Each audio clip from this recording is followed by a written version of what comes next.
Former super bantamweight champion Jesse Magdaleno. Jesse, you're finally making a return. Talk to us about just everything coming back to now, and what was keeping you out of the ring for so long.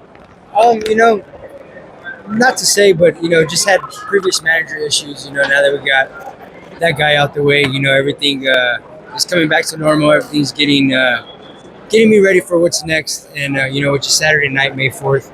But that's was my only downfall.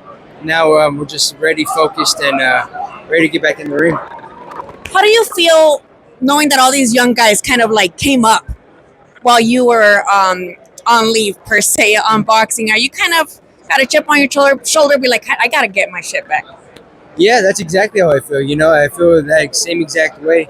All these guys are coming up, like you said. There's a lot of new faces, a lot of new fighters, and I'm just ready. I get ready like how I always do, and I'm just focused and just excited for this one.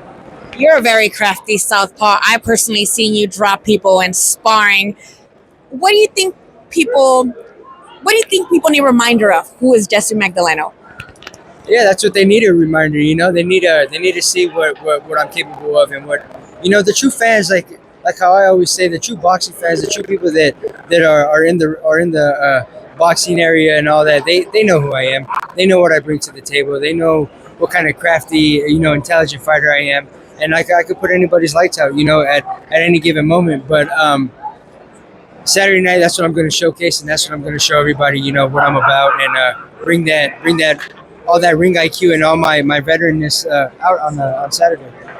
Is there any concerns of ring rust, especially with someone who's such a pressure fighter like Figueroa? He's not going to want to stay off you.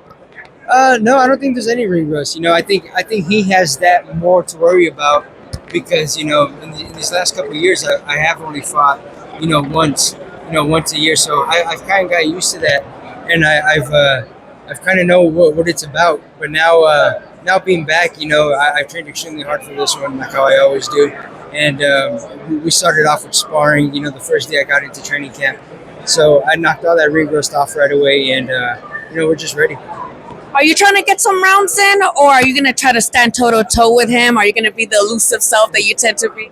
I'm going to be, the elusive person. I'm going to fill him out and see what he brings to the table, and, break him down round by round, minute by minute, just mentally and physically break him down, and show him that I'm not done yet.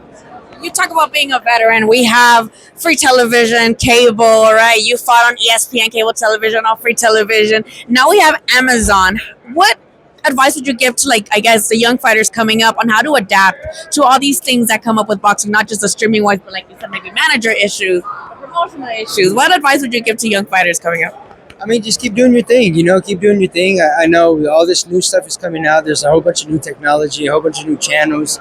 There's a lot of new stuff that even, it brings me out of it too. I'm like, oh shit, I didn't even know we're on Amazon Prime and stuff like that.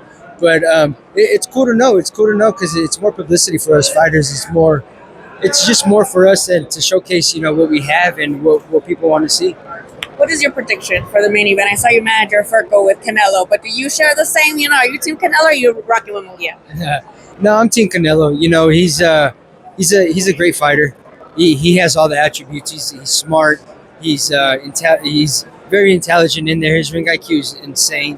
As far as Munguia, I can't say he's not smart. He's up here for a reason. He's up here to he's gained his trust with the fight fans and with everybody that choose him to fight against Canelo. But I just think Canelo has a little bit more than he does. You're here from Las Vegas. Is it a little bit different to be in your city and see all the people, all the media, everybody coming in? And how different is it now coming back and still having this big crowd around? You're not nervous about this big fight? No, not at all. I've been here before. I've been on very big cards before. I've been around these people, all these familiar faces. It brings happiness to me. I love seeing everybody. I love being around everybody, and I'm just happy that everybody still knows who I am, and they're still giving me support and telling me that I'm going to win. So, with that being said, here being home, I'm still undefeated at home, and I'm ready to stay undefeated. Now, prediction for Neri versus Inoue. That's on Monday. That's a good one. That's going to be a great fight. They're both action-packed fighters. They both bring a lot to the table. I want Nettie to win, because he's a fellow Mexican, a fellow teammate. He's going against a tough opponent against Inoue, and I just want to say may the best man win on that one. All right, and go ahead and shout out your social media. Shout out your hat, because that's a cute hat. That's a cute hat. And show off your hair. The OG Jesse Magdaleno is back. Is this mean you're back? That means I'm back. Every time I dye my hair, every time I do these crazy things, good things happen. And like I said, I'm just ready. I'm ready to show everybody who I am, and we're gonna rock out on Saturday night. Your Instagram handle, Twitter, wherever people can follow you, so they can congratulate you on Saturday. Thank you. Always follow me at Jesse Magdaleno, at J Magdaleno. It is on Instagram and Facebook. Jesse Magdaleno is where you guys can find me at. I'm not too big on social media, but you can find me at those two. He's training.